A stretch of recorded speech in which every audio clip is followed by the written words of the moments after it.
Salam sejahtera Malaysia, denyut nadi suara rakyat bergema di channel ini. Jangan lupa tekan butang subscribe, like dan share. Malaysia kita punya, cintai Malaysiaku, kita jaga kita.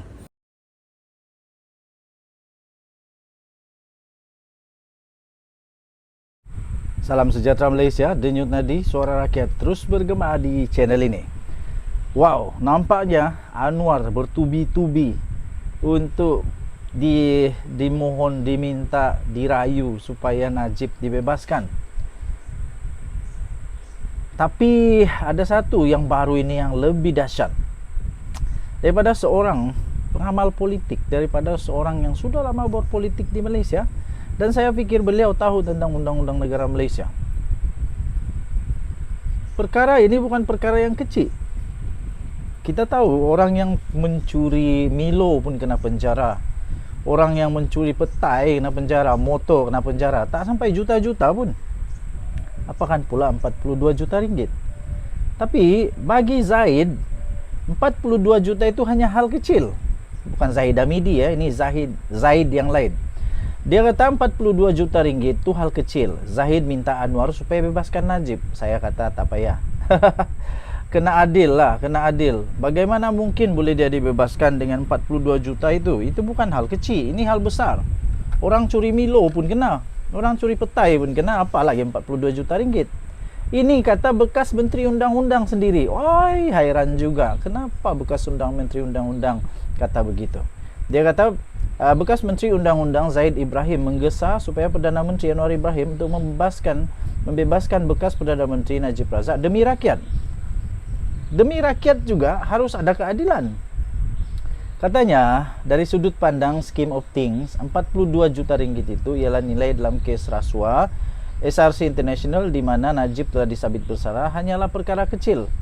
Bagaimana pula untuk justified? Cuba berikan alasan bagaimana untuk justified kepada mereka yang hanya bersalah kerana 5,000, 8,000, 20,000, 200,000, 2 juta dalam kes-kes pecah amanah yang sama. Adakah mereka juga perlu untuk dibebaskan? Kerana kalau 42 juta ringgit ini hal kecil, apakan pula 8,000? 10,000? Tak boleh, saya tak setuju. Dia kata ke hadapan Perdana Menteri, anda perlu ubah fikiran tentang Najib. Demi rakyat, biarkan dia bebas. Kalau ini jadi memang mengejutkan lah. Katanya lagi dalam pilihan raya negeri akan datang, ini kerajaan Madani perlu menang. Anda perlu jadi Perdana Menteri untuk beberapa tahun lagi, Ciap Zahid hari ini.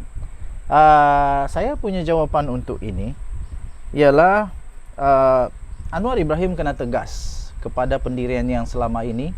Dia kata dia tak takut untuk kehilangan jawatan. Yang penting rasuah mesti dihapuskan di Malaysia. Penyelewengan, salah guna kuasa, sakau mensakau ini perlu dihapuskan. Zaid berkata UMNO kini dalam keadaan yang lemah dan hanya Najib yang mampu membantu parti itu menang dalam PRN yang diadakan di 6 negeri nanti. Soalannya mudah. Apa punca UMNO lemah? Apa punca UMNO lemah? Adakah puncanya kerana Najib dipenjara? Atau puncanya bukan kerana Najib dipenjara? Adakah UMNO lemah selepas Najib dipenjara? Atau sebelum Najib dipenjara sudah jadi lemah? Sila jawab soalan itu. Katanya sudah tentu dia sudah didapati bersalah.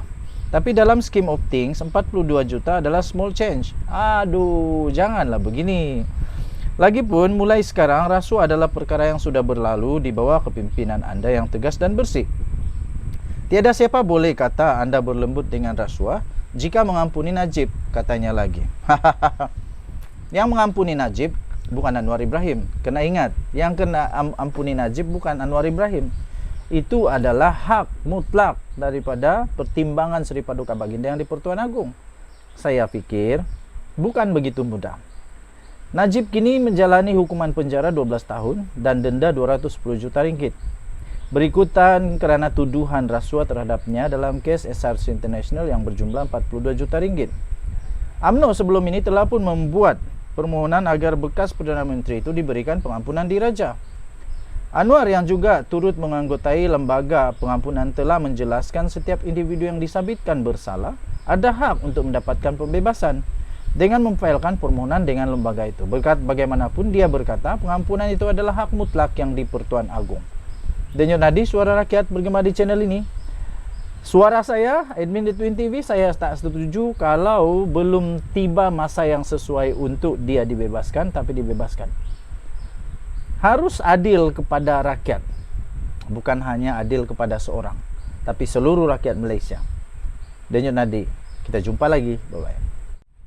Salam sejahtera Malaysia. Denyut Nadi, suara rakyat bergema di channel ini. Hari ini 14 hari bulan Jun 2023. Seluruh Dewan Rakyat gamat dan menjadi huru hara dan menjadi satu yang memang lucu ditonton di Dewan Rakyat kerana penyamun dan penyangak kerana gelaran-gelaran itu telah menyebabkan satu Dewan Rakyat heboh lah. Gelaran penyamun dan penyangak telah menggamatkan perang mulut di antara Syahidan dan Muhammad Sani. Dewan Rakyat gamat dengan perang mulut di antara Datuk Seri Syahidan Kasim daripada PN Arau dan Muhammad Sani Hamzan iaitu daripada PH Hulu Langat. Apabila mereka masing-masing menggelar satu sama yang lain dengan gelaran penyamun dan penyangak. Insiden tersebut tercetus ketika Syahidan yang sedang membahaskan laporan tahunan dan penyata kewangan Suruhanjaya Hak Asasi Manusia atau Suhakam mula melemparkan dakwaan yang kononnya bahawa kerajaan telah mencabuli hak ahli Parlimen Pembangkang dengan tidak menyalurkan peruntukan sewajarnya. Syahidan turut menggesa orang muda supaya menolak dan menukar kerajaan sekarang. Saya fikir itu silap lah, janganlah.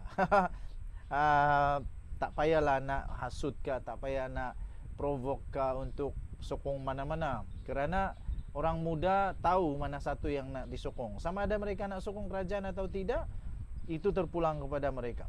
Dan saya fikir orang-orang muda sekarang bijak-bijak, semuanya ada terpelajar. Muhammad Sani kemudian mencelah sambil melontarkan pertanyaan kepada Syahidan Kasim, iaitu adakah ahli Parlimen Arau itu sudah bertanya atau berbincang dengan kerajaan mengenai peruntukan untuk ahli Parlimen Pembangkang. Itulah soalnya. Sudahkah mereka berbincang atau hanya tiba-tiba saja muncul dan marah-marah? Kan bagus berbincang. Keadaan semakin menjadi lebih tegang apabila seorang lagi ahli parlimen daripada Pembangkang, iaitu Muhammad Hasnizan Harun daripada Perikatan Nasional Hulu Selangor, yang tiba-tiba bangkit dan menggesa Muhammad Sani supaya jangan membuat kacau.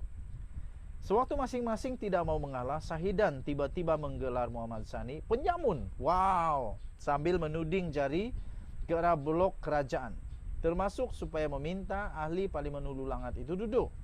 Penyamun gelar Syahidan beberapa kali sambil menegaskan beliau tidak akan bertolak ansur kali ini.